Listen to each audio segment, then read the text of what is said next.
मरकुस की इंजील बाब 11।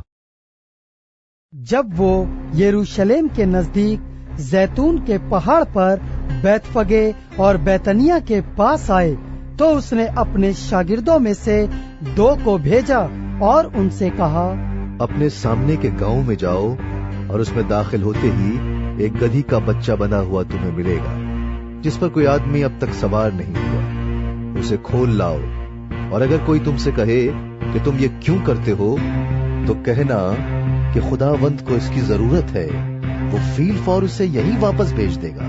बस वो गए और बच्चे को दरवाजे के नजदीक बाहर चौक में बंधा हुआ पाया और उसे खोलने लगे। मगर जो लोग वहाँ खड़े थे उनमें से बाज ने उनसे कहा, ये क्या करते हो कि गधी का बच्चा खोलते हो? उन्होंने जैसा यीशु ने कहा था वैसा ही उनसे कह दिया और उन्होंने उनको जाने दिया। बस वो गधी के बच्चे को यीशु के पास लाए और अपने कपड़े उस पर डाल दिए और वो उस पर सवार हो गया। और बहुत लोगों ने अपने कपड़े राह में बिछा दिए और उन्हें खेतों में से डालियां काटकर फैला दी। और जो उसके आगे आगे जाते और पीछे पीछे चले आते थे, पुकार पुकार कर कहते जाते थे, होशाना, मुबारक है वो जो खुदावंद के नाम से आता है। मुबारक है हमारे बाप दाऊद की बादशाही जो आ रही है, आला में बाला पर होशाना। और वो यरूशलेम में दाखिल होकर हैकल में आया और चारों तरफ सब चीजें मुलाहिजा करके उन 12 के साथ बैतनिया को गया, क्योंकि शाम हो गई थी। दूसरे दिन जब वो बैतनिया से निकले तो उसे भूख लगी और वो दूर से अंजीर का एक दरख्त जिसमें पत्ते थे देख कर गया कि शायद उसमें से कुछ पाए। मगर जब उसके पास पहुंचा तो पत्तों के सिवा कुछ ना पाया, क्योंकि अंजीर का मौसम न था। उसने उससे कहा, आइंदा कोई तुझसे कभी फल न खाए। और उसके शागिर्दों ने सुना। फिर वो यरूशलेम में आए और यीशु हैकल में दाखिल होकर उनको जो हैकल में खरीदो फरोख्त कर रहे थे बाहर निकालने लगा और सर्राफों के तख्तों और कबूतर फरोशों की चौकियों को उलट दिया। और उसने किसी को हैकल में से होकर कोई बर्तन ले जाने न दिया और अपनी तालीम में उनसे कहा, क्या ये नहीं लिखा है कि मेरा घर सब कौमों के लिए दुआ का घर कहलाएगा? मगर तुमने उसे डाकुओं की खो बना दिया है।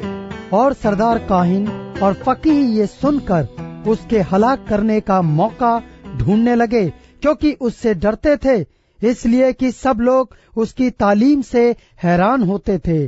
और हर रोज शाम को वो शहर से बाहर जाया करता था। फिर सुबह को जब वो उधर से गुजरे तो उस अंजीर के दरख्त को जड़ तक सूखा हुआ देखा। पतरस को वो बात याद आई और उससे कहने लगा, अरे रब्बी देख, ये अंजीर का दरख्त जिस पर तूने लानत की थी सूख गया है। यीशु ने जवाब में उनसे कहा, खुदा पर ईमान रखो। मैं तुमसे सच कहता हूं कि जो कोई इस पहाड़ से कहे कि तू उखड़ जा और समंदर में जा पड़, और अपने दिल में शक न करे बल्कि यकीन करे कि जो कहता है वो हो जाएगा, तो उसके लिए वही होगा। इसलिए मैं तुमसे कहता हूं कि जो कुछ तुम दुआ में मांगते हो, यकीन करो कि तुमको मिल गया और वो तुम्हारे लिए हो जाएगा। और जब कभी तुम खड़े हुए दुआ करते हो, अगर तुम्हें किसी से कुछ शिकायत हो तो उसे मुआफ करो, ताकि तुम्हारा बाप भी जो आसमान पर है तुम्हारे कसूर मुआफ करे।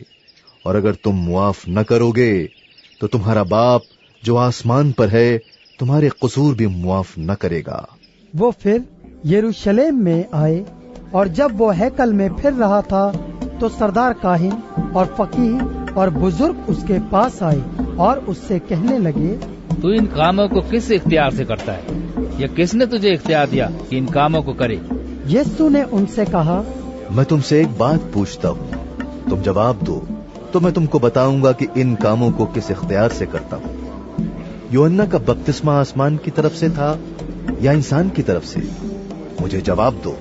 वो आपस में सलाह करने लगे, अगर हम कहें आसमान की तरफ से तो वो कहेगा फिर तुमने क्यों उसका यकीन न किया, और अगर कहें इंसान की तरफ से तो लोगों का डर था, इसलिए कि सब लोग वाकई यूहन्ना को नबी जानते थे। बस उन्होंने जवाब में यीशु से कहा, हम नहीं जानते।